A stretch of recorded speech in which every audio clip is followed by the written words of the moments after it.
Alors, pour prononcer la conférence d'ouverture de cette journée d'études, j'ai le plaisir de vous présenter M. Milad Douehi, qui est historien des religions et titulaire de la chaire de recherche sur les cultures numériques à l'Université Laval. Il est l'auteur de La Grande Conversion numérique, suivi de Rêveries d'un promeneur numérique, paru au Seuil en 2008 et réédité en 2012. Également de Pour un humanisme numérique, paru au Seuil en 2012. Et en janvier 2013 paraîtra L'imaginaire de l'intelligence, également aux éditions du Seuil. Monsieur Douehi dirige actuellement le projet d'un dictionnaire de la culture numérique en collaboration avec la Bibliothèque nationale de France. Et sa conférence d'aujourd'hui s'intitule « Le numérique et l'imaginaire de l'intelligence ». Alors, je vous demande d'accueillir M. Milad Douehi.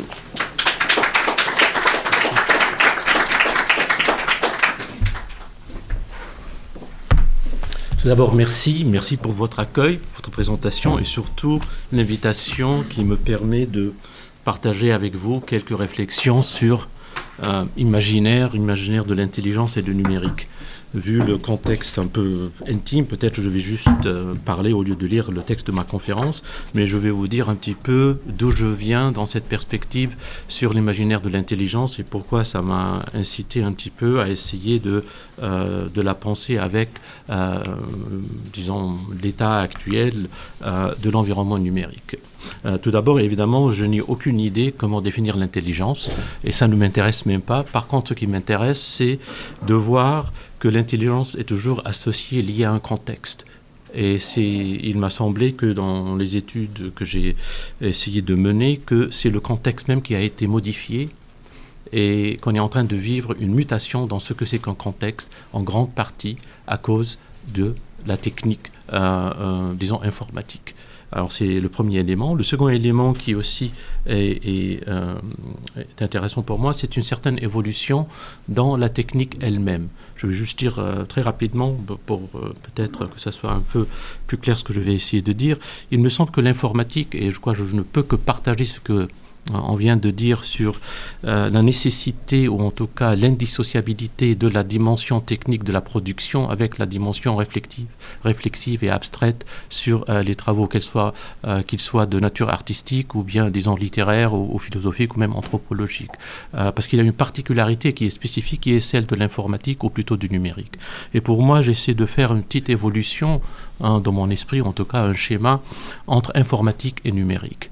Et il faut se rappeler quand même que l'informatique est une science assez particulière parce qu'elle a commencé comme une branche des mathématiques, elle s'est autonomisée relativement rapidement, et puis après elle est devenue une industrie, ce qui est chose assez rare. Il n'y a que la chimie en gros à l'époque qui était une industrie. Aujourd'hui on peut peut-être dire que c'est peut-être la biologie qui devient aussi une industrie du vivant et de l'humain, mais curieusement, si elle le devient, c'est en partie à cause de l'informatique. Et finalement, et c'est pour moi la dimension importante, l'informatique est devenue, chose exceptionnelle, une culture.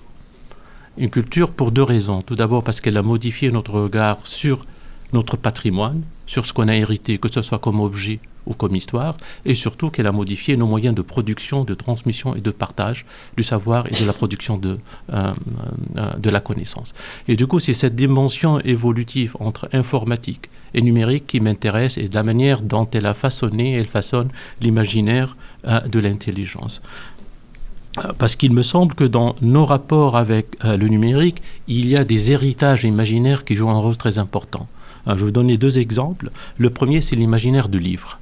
Le livre est comme un obstacle, c'est un objet fétiche qui est devenu aujourd'hui un point d'interrogation tout à fait important vis-à-vis la culture du livre et de l'imprimé, et surtout les héritages économiques et juridiques avec les pratiques qui sont usuelles et naturel dans le cadre de l'environnement numérique. Et du coup, on voit qu'il y a un certain conflit, plus qu'une tension qui sont mis en place à cause de l'imaginaire du livre. Mais au-delà de là, il me semble qu'il y a quelque chose de plus puissant.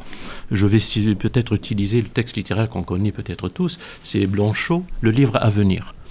Et il me semble qu'il y a deux idées majeures qui continuent à façonner notre réception du numérique.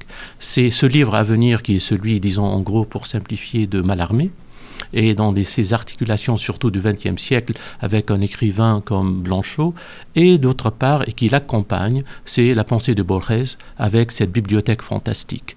Mais il me semble que ce sont deux mythes qui ne sont pas du tout appropriés à la culture numérique. D'où le problème et les difficultés qu'on a, et qu'on essaie sans cesse d'essayer de nourrir notre imaginaire du numérique avec les héritages de ces deux mythes. Parce qu'il me semble qu'on est en train de vivre une mutation qui met en cause la légitimité de ces deux mythes comme geste fondateur. Il suffit de regarder que le livre à venir ne peut s'articuler dans le numérique de la même manière qu'il a pu s'articuler dans le travail de l'écrit et de l'écrivain, et surtout dans ce qu'on a appelé le sacre de l'auteur au XIXe siècle. Deuxième élément, avec la bibliothèque universelle, cet espace infini qui est tellement habité par la pensée et la réflexion de Borges, bien qu'elle soit utilisée par une entreprise comme Google, ça va de soi, néanmoins elle ne correspond pas du tout à ce qu'on est en train de faire. Pourquoi ? Pour deux raisons. Tout d'abord parce que ici on peut citer, par exemple, juste pour ne pas aller plus loin, le titre du livre de François Bon, Après le livre, n'est-ce pas ?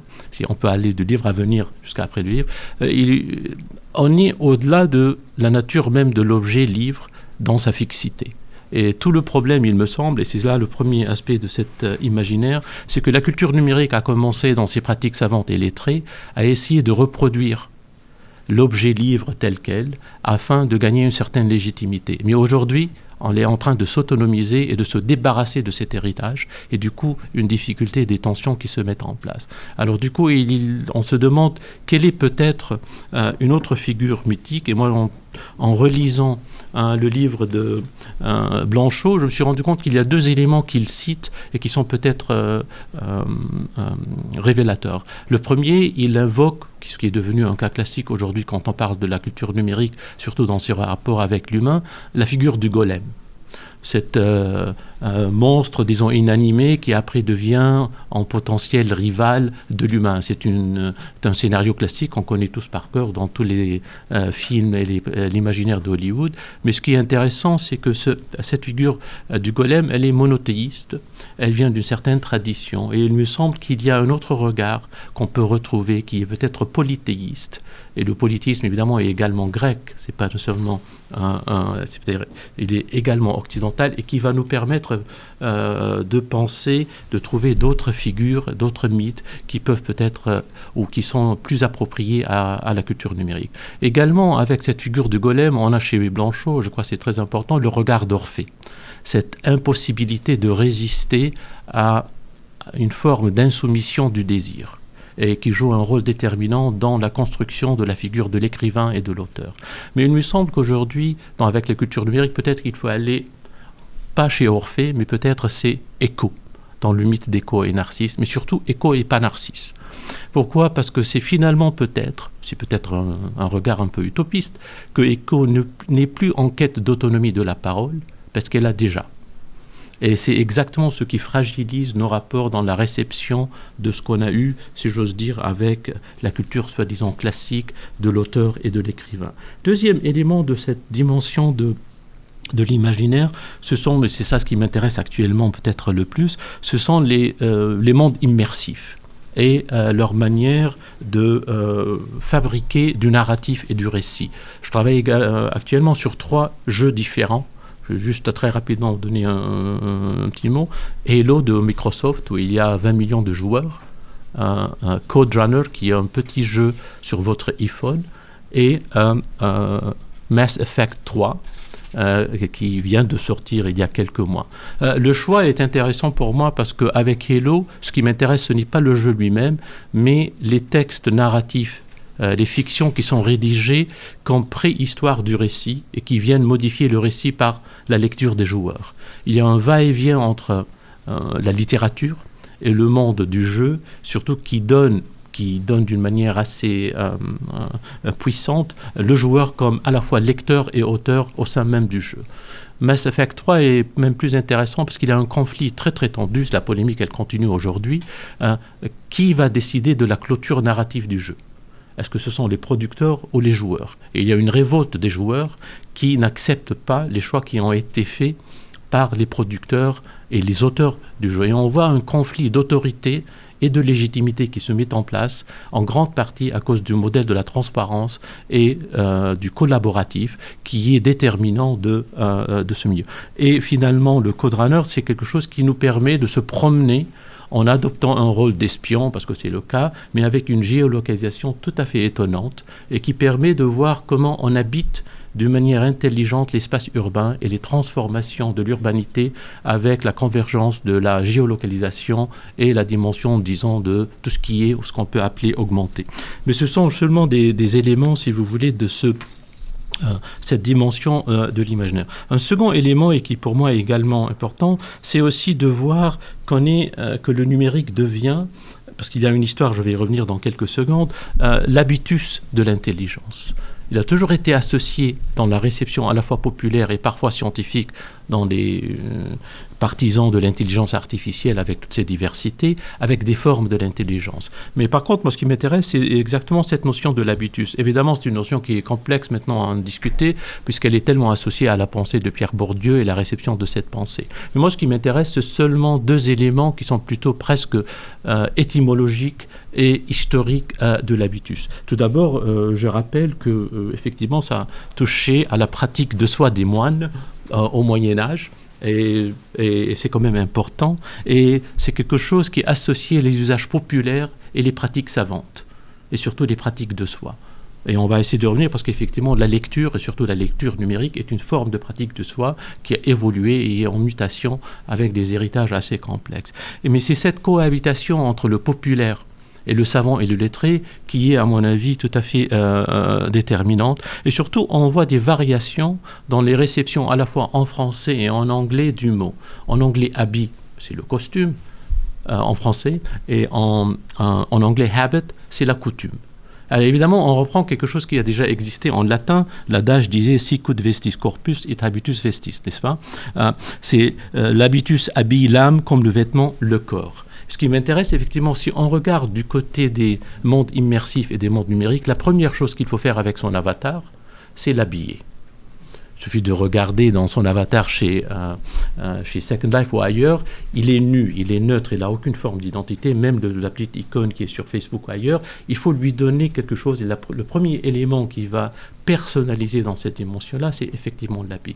Il me semble qu'on est en train de retrouver, mais dans une dimension autre, effectivement, des pratiques qui nous sont en partie familières et sur lesquelles il faut effectivement revenir. Alors du coup, en effet, on peut essayer d'analyser, de voir qu'est-ce qu'on peut faire avec cette dimension de l'habitus, même simplifiée à ce point-là. Troisième élément, et ça, il faut revenir, il faut peut-être relire, il y a un très beau livre qui vient de sortir, j'oublie le nom de l'auteur, c'est Digital Cathedrals, parce que c'est l'année de Alan Turing. C'est une très belle biographie intellectuelle d'une des grandes figures. Essayer de relire les deux textes fondateurs de l'imaginaire de l'intelligence dans le monde de l'informatique. C'est évidemment Alan Turing et aussi John von Neumann. Ils ont rédigé tous les deux textes presque en même temps, sans le savoir, et qui vont dans la même direction. Je vais juste dire deux petits mots avant d'aller un peu dans le sens plus littéraire ou peut-être anthropologique. Ce qu'on trouve dans le texte de von Neumann, c'était ses dernières conférences qu'il n'a pas pu livrer parce qu'il était malade à l'époque, mais on a les textes. C'était comment construire la mémoire, et d'une manière physique, matériel, comme on l'a pensé. C'était l'ordinateur à l'époque à Princeton, EDVAC. Et ce qu'il dit tout d'abord, et c'est ça ce qui est frappant, c'est qu'il faut de la mimésis, il faut de la reproduction pour construire la mémoire physique et après pour la virtualiser. Alors on va retrouver exactement un petit peu le même problème dans le texte de Turing. Curieusement, il faut se rappeler que Turing n'a jamais utilisé le mot test d'intelligence. C'est surtout le film de Stanley Kubrick qui a lancé l'Intelligence Test, mais avant ça n'existait pas. C'est intéressant que c'est une fiction d'un ordinateur qui met en place ce qui est devenu après coup le paradigme de l'intelligence dans le monde informatique. Mais on a souvent oublié que c'était le film de Kubrick qui a lancé cette notion d'examen, de test, d'évaluation, alors que chez Turing, elle n'était pas du tout. Ce qui est intéressant chez Turing, en effet, c'est un jeu. C'est un jeu de rôle qui est comparatif. Il construit des comparables entre trois éléments, un homme, une femme et un ordinateur. Et tout revient à essayer de discriminer, de décider comment reconnaître l'identité de tel ou tel participant dans le jeu. Et c'est cet espace qui est à la fois une forme de conversation, une forme d'échange qui est codée et dont la valeur est la reconnaissance de l'humain ou la méconnaissance de l'humain avec l'ordinateur. Et il me semble qu'on a déjà là une première forme d'interactivité peut-être élémentaire dans un espace ludique qui met en scène une forme de l'intelligence qui va au fur et à mesure se déployer comme on la voit aujourd'hui dans le monde et dans l'environnement numérique. Et du coup, on peut faire un petit historique de ce monde qui met en question certaines des peut-être catégories qu'on a aujourd'hui. Par exemple, je me demande, malgré les travaux tout à fait essentiels de Lévy, par exemple, sur le virtuel, si on doit rester avec le mot virtuel pour parler de cet autre, de l'actuel, pour ne pas dire du réel, et de cette opposition un peu banale et facile entre ce qui est dans le vécu et ce qui est dans le monde du numérique. Et pour reprendre, puisqu'on a cité, et je crois que c'est tout à fait essentiel, la question des interfaces, il me semble qu'on est en train de vivre, et c'est là l'élément déterminant peut-être de l'évolution actuelle, une mutation dans le rôle joué par les interfaces. Pendant très longtemps, les interfaces avaient un rôle très très spécifique pour nous donner accès à des fonctionnalités précises. L'exemple qu'on peut toujours donner au début, on a tous vécu ça, on l'utilise sans cesse, c'est un distributeur de billets. On sait comment faire, on a une forme d'authentification double, ainsi de suite. On a tous les éléments qui peuvent exister, mais qui donnent accès à quelque chose de très précis. Aujourd'hui, avec l'évolution actuelle, moi je dirais on vit une inversion tout à fait remarquable. C'est le monde qui devient l'interface généralisée, mais vers le numérique lui-même, et non pas vers des fonctionnalités qui soient ou bien précises, c'est-à-dire déterminées, ou bien vers quelque chose qui nous détache du monde numérique. Tout nous renvoie vers le numérique. Et c'est cette conversion qui, à mon sens, rend le contrôle et la conception des interfaces tout à fait déterminante et essentielle, que ce soit du côté esthétique, mais également du côté de l'efficacité, pour reprendre le terme de Michel de Certeau. Et peut-être maintenant, je vais juste vous poser quelques questions avec vous sur cette forme de l'intelligence qui en tout cas qui m'interpelle. Je vais juste me concentrer, puisqu'on n'a pas beaucoup de temps, il ne faut pas parler trop longtemps pour qu'on puisse discuter peut-être, sur deux variables. La première, je dirais, c'est souvent, malheureusement, mais heureusement qu'il y a des laboratoires comme NT2 et un peu ailleurs, on oublie qu'il y a le code. Il est devenu tellement transparent qu'on oublie qu'il existe et qu'il fonctionne. Et je crois que c'est tout à fait essentiel. Évidemment, on l'a souvent dit, on ne cesse de répéter, que le code modifie notre rapport avec l'écrit. Mais néanmoins, il faut se rappeler que le code est toujours là. Et pour moi, je dirais que le code, c'est la forme intelligence paradigmatique du monde numérique, parce qu'il n'est pas exclusivement normatif, il est plutôt discursif. C'est un être culturel qui vit, qui se déploie dans des contextes variables, dans des dynamiques diverses, et surtout qui a une généalogie et qui est voué à la lecture et aux commentaires. Il suffit d'ouvrir une page de code pour voir les commentaires, mais aussi il suffit de lire l'histoire derrière cette code. Là, je vous rappelle le très beau texte de 1973 de Donald Knuth, Literate Programming, le codage lettré, où Knuth c'est l'inventeur de tech. Si vous êtes dans ce monde, parmi autres choses, et beaucoup d'algorithmes, et il insiste sur le fait que le codage est une pratique lettrée. Elle est pratique vouée vraiment à l'annotation, pas seulement aux commentaires, à l'annotation.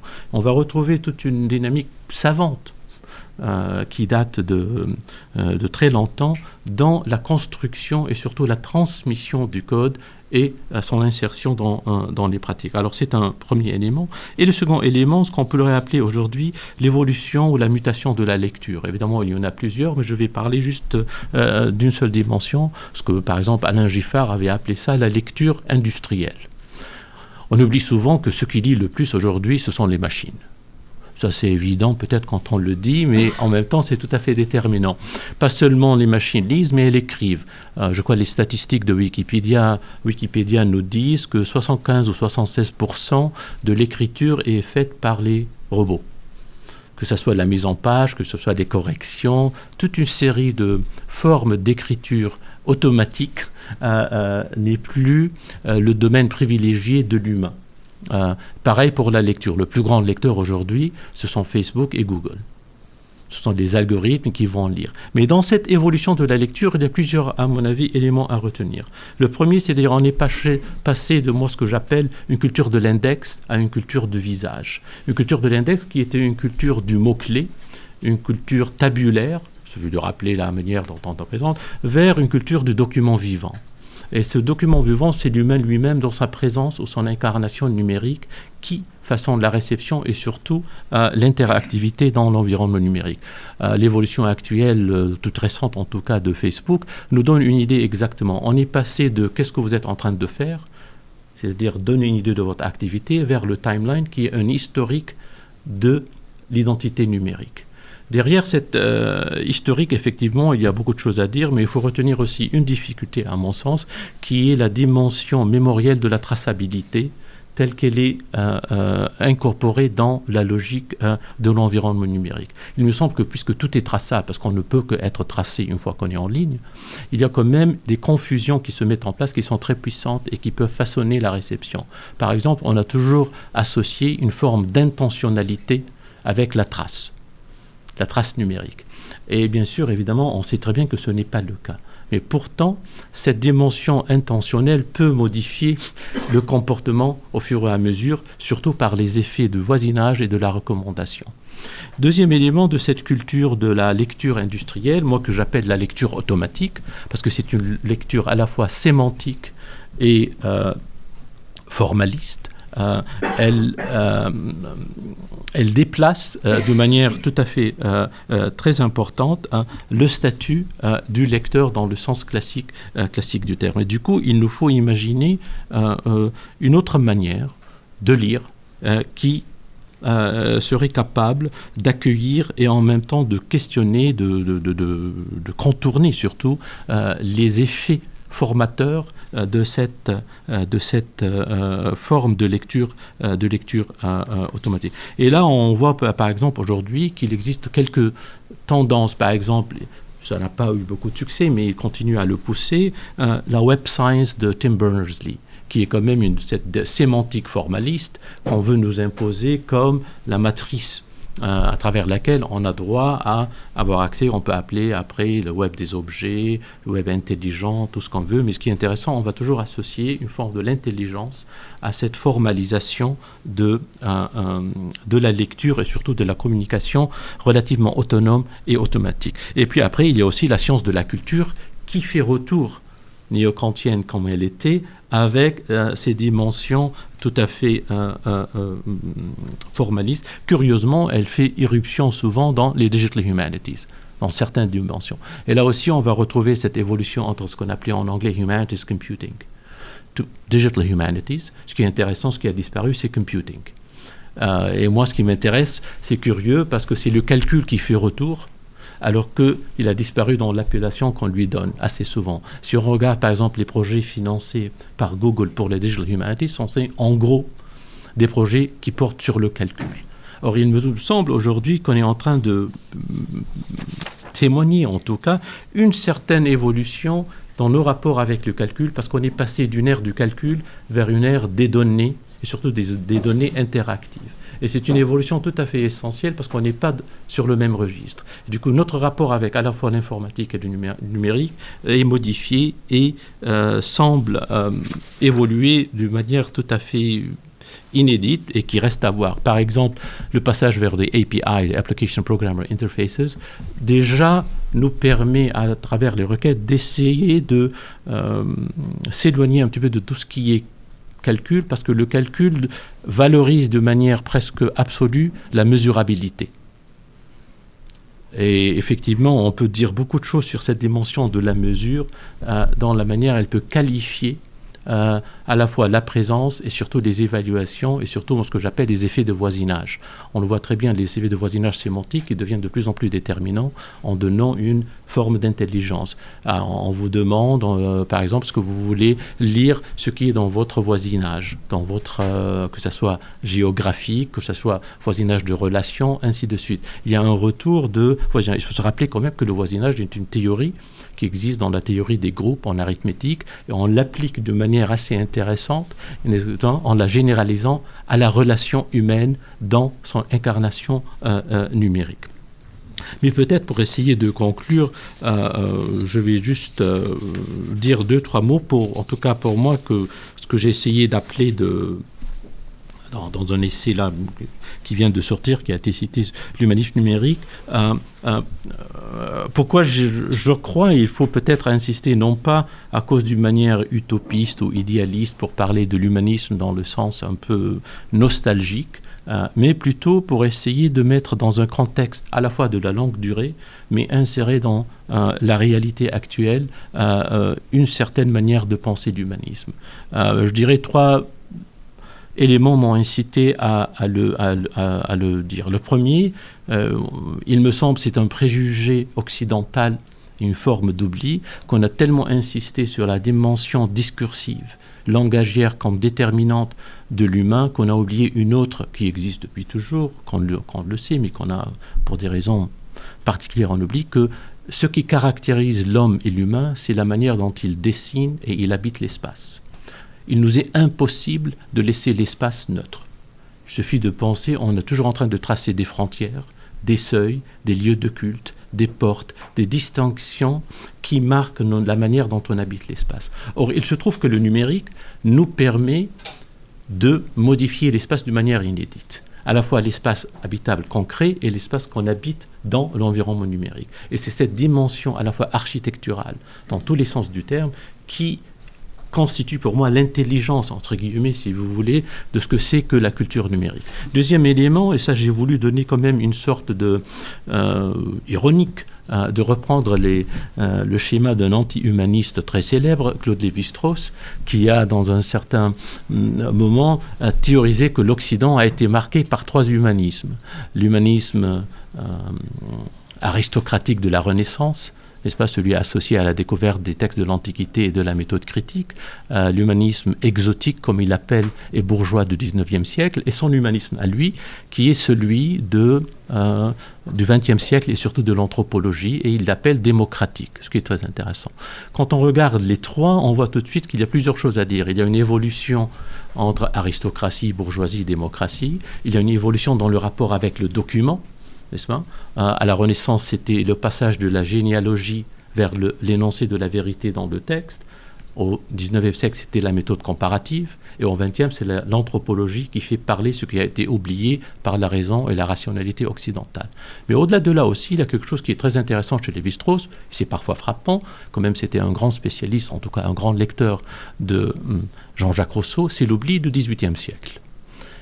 Et on ne cesse de nous dire que la culture numérique, d'une manière ou d'une autre, il suffit de lire tous les philosophes transhumanistes, par exemple, post-humanistes, superhumanistes, connaît les héritiers dans l'ère numérique du XVIIIe siècle. Et lui, il fait un vide tout à fait intéressant avec le XVIIIe siècle. Et moi, je me suis demandé pourquoi. Il me semble que c'est parce qu'il s'est rendu compte à sa manière et selon sa perspective à lui, quelque chose de très important, c'est-à-dire on est en train aujourd'hui avec la culture numérique de vivre la tension d'un héritage tout à fait conflictuel du siècle des Lumières. Et cette tension peut se résumer de manière très rapide, c'est le conflit qui existe entre d'une part la volonté générale dans ses incarnations, dans des modes représentatifs qu'ils soient politiques ou autres, et d'autre part la notion du bien commun qui est déterminante et constitutive de la culture participative qui est celle de la culture numérique. Et les deux ne peuvent pas cohabiter d'une manière harmonieuse, en tout cas pas pour l'instant. Mais au-delà de là, il me semble qu'il y a une autre dimension pour peut-être justifier ce regard un petit peu humaniste, mais dans un sens très particulier, qui peut-être peut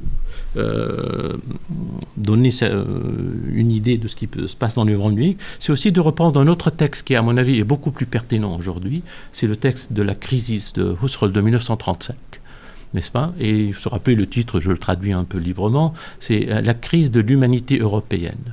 1935. À l'époque, on se rappelle très bien le contexte politique, intellectuel de la période. Et ce que Husserl dit, il dit quand même quelque chose qui est tout à fait intéressant, c'est la chose suivante, qu'il fait une évolution, une historique qui est un peu comme celle de Lévi-Strauss. Il dit on a inventé l'homme rationnel en Grèce, il y a l'homme théorique qui a été inventé à la Renaissance, et on est aujourd'hui en train de vivre l'homme européen, mais dans le sens le plus large du terme, qui inclut l'Amérique du Nord, tout ce qui est occidental. Mais cet homme européen est en crise. Pourquoi ? Parce qu'il y a un clivage de plus en plus prononcé entre les sciences pures et dures et les sciences de la culture. Il reprend l'expression qui est celle des néo-kantiens, surtout Cassirer.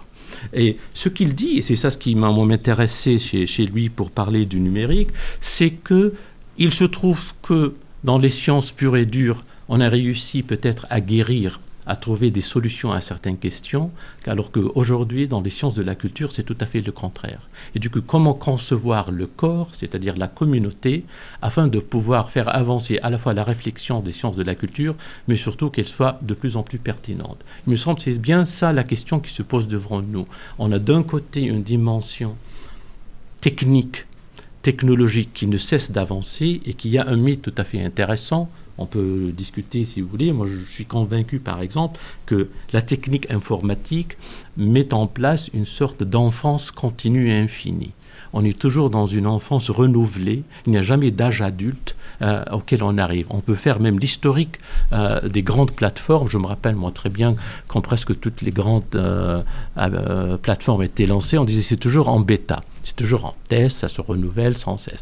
Et ainsi de suite. Il y a tout un mythe qui est celui de l'enfance. Et à mon avis, ce mythe vient d'une culture de la science-fiction, où l'enfant joue un rôle tout à fait déterminant parce qu'il a à la fois un accès privilégié à la maîtrise de la technique sans une conscience immédiate des conséquences de ses actions dans l'environnement numérique. Le texte peut-être le plus éloquent à cet égard, c'est Ender's Game de Orson Scott Card. Je ne sais pas si vous connaissez l'histoire. C'est un enfant très doué qui vit dans un avenir pas très lointain, en Pologne avec sa famille relativement pauvre. Il y a des spécialistes de l'intelligence militaire qui viennent chercher les parents, leur proposent de l'argent, d'immigrer aux États-Unis, enfin l'équivalent des États-Unis, s'ils acceptent de le permettre que leur enfant soit éduqué dans une école spéciale. Alors l'enfant, il a 7 ans, 8 ans, il est inséré dans ce système pédagogique assez particulier où c'est quasi militaire, mais en même temps, on l'entraîne à jouer un jeu vidéo.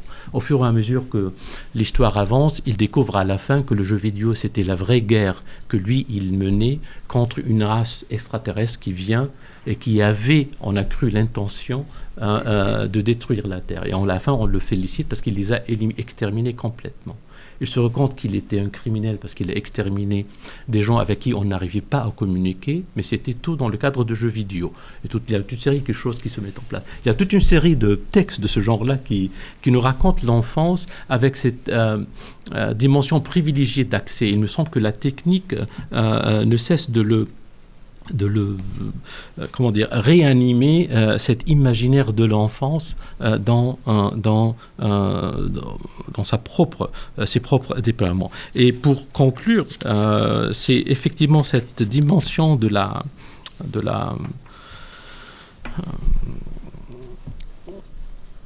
technique dans ces formes d'utopie qui, pour moi, pose la question qui est en fin de compte une question d'éthique. Je vais citer encore peut-être un très beau texte qui a été rédigé à la fin de sa carrière académique, Max Weber, où il a essayé, de ses étudiants, comme la tradition allemande à l'époque le demandait, lui ont suggéré un thème pour sa dernière grande conférence. Et il a fait un très beau texte sur les deux éthiques. Et il oppose deux éthiques, celle de l'homme politique et celle du savant. Il y a une éthique de la persuasion, il y a une éthique du pouvoir. Et il me semble, ce qu'il essaie de dire, qu'on ne peut pas nécessairement mélanger les deux. Chaque éthique a sa rhétorique, sa manière d'efficacité, et ainsi de suite. Il me semble, ce qui est intéressant avec le numérique, on ne peut plus séparer les deux. On est dans une ère où il faut trouver une troisième voie, parce que la nature du code et la manière dont on le produit, on ne peut pas les dissocier de la manière dont on les habite. Et c'est cette dimension et cette voie à la fois éthique qui nous invite à penser et peut-être à essayer de mettre en place un autre imaginaire qu'on est en train de fabriquer. Voilà, je vous remercie.